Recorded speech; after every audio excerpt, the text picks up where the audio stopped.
Hello and welcome to personaltraininginbristol.co.uk. My name's Christopher Hull and I'm going to be talking to you in this video about the best exercise for low back pain.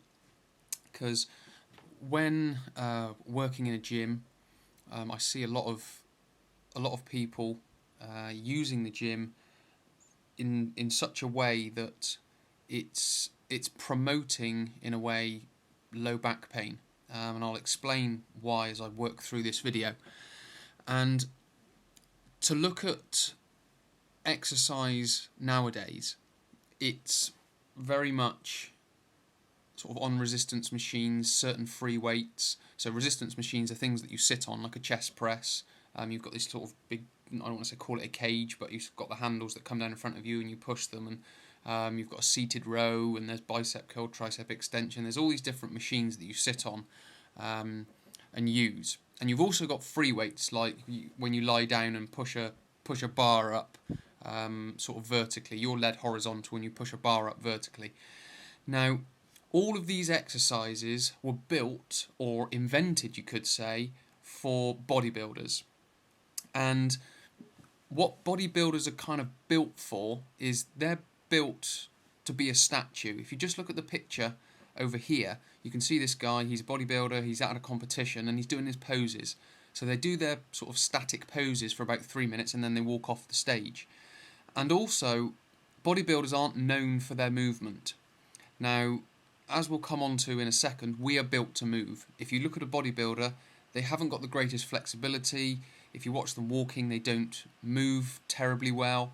And also, this type of training on resistance machines, and to a certain extent some free weights, if done correctly, are good. But again, when in your life do you lie down on the floor and push something vertically above you? Again, it's not really thinking about, it's not that functional for the person.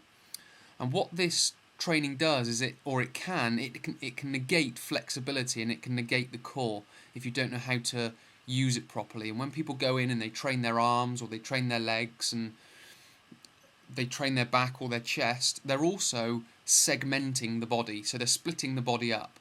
And what people tend to think to happen, well, if I train my arms one day and I train my back the other day and then I train my chest the next day, then it'll all sort of knit together, and that's not necessarily true. So what we have to do is we have to train in a way that promotes the way our body wants to work. And that brings me down to the bottom of the page here in the second picture, and it's called functional exercise. Now, functional exercise is about movement, it's about mobility, it's about stability. So it's promoting flexibility and range of movement and suppleness. It's promoting a strong core, it's promoting good posture. And as I mentioned before, we're built to move. Our body wants to move. And our exercise has to be done in a way that allows us to move in the ways that we want to move. So, for instance, if you think about your lifestyle, what sort of movements do you do throughout your lifestyle? Are you picking things up off the floor and putting them on shelves? Are you picking things from one side of the desk and twisting to the other side of the desk? Are you pushing doors open? Are you walking up steps? All those types of movements can be enhanced with exercise. And that's where functional exercise comes in, because it's whole body movements. Even walking up steps is a whole body movement, because your arms are helping you move up the steps. Your core is helping you move up the steps. So with functional exercise, we're looking to train movements in a whole body, not muscles.